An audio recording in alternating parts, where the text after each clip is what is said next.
Hey, what is up guys? I hope you're having a good day today. Today I'm going to show you how to make a live edge table out of a slab of Osage orange and some black iron pipe.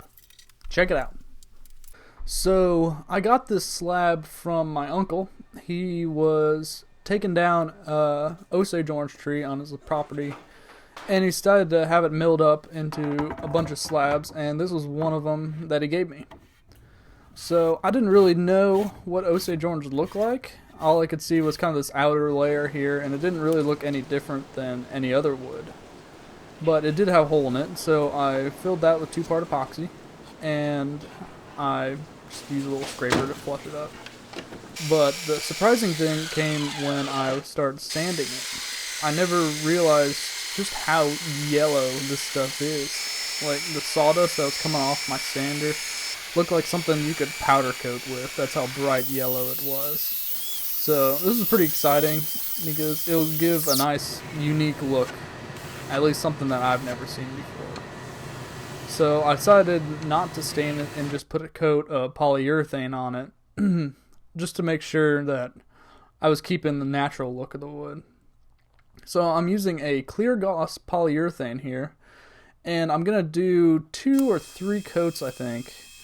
And the first 2 coats I'm just going to put on the brush, and I'm going to sand in between with some 220 grit sandpaper. But for the final coat, I'm going to prep it with 800 grit sandpaper, and I'm going to use some quadruple aught superfine steel wool to apply it.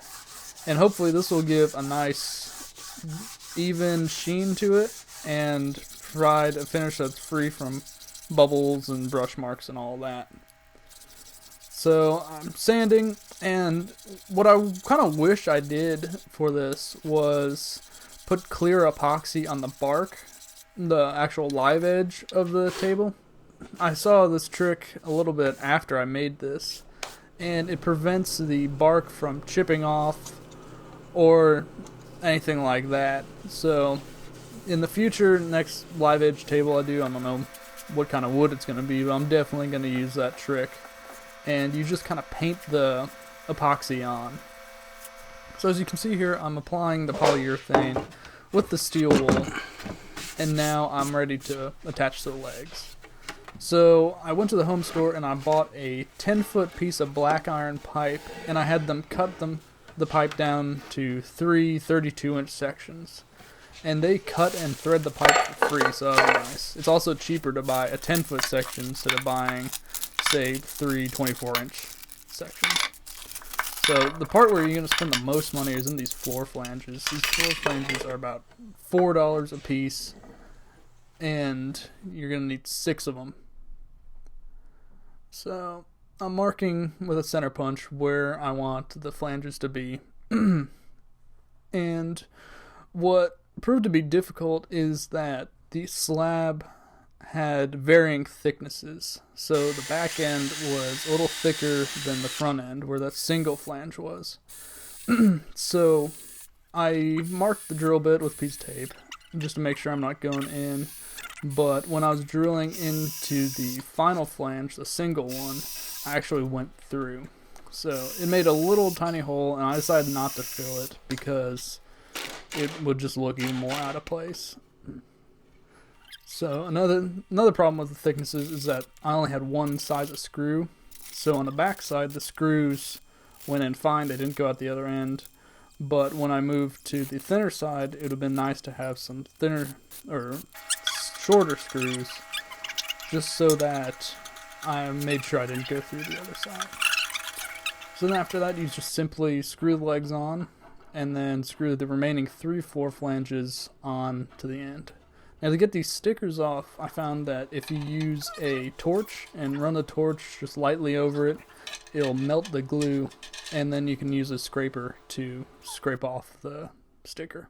And it doesn't mark up the pipe at all. Feel you're like a pill to get my fill. No, do me in the worst way. Don't let me sleep, never say you're sorry.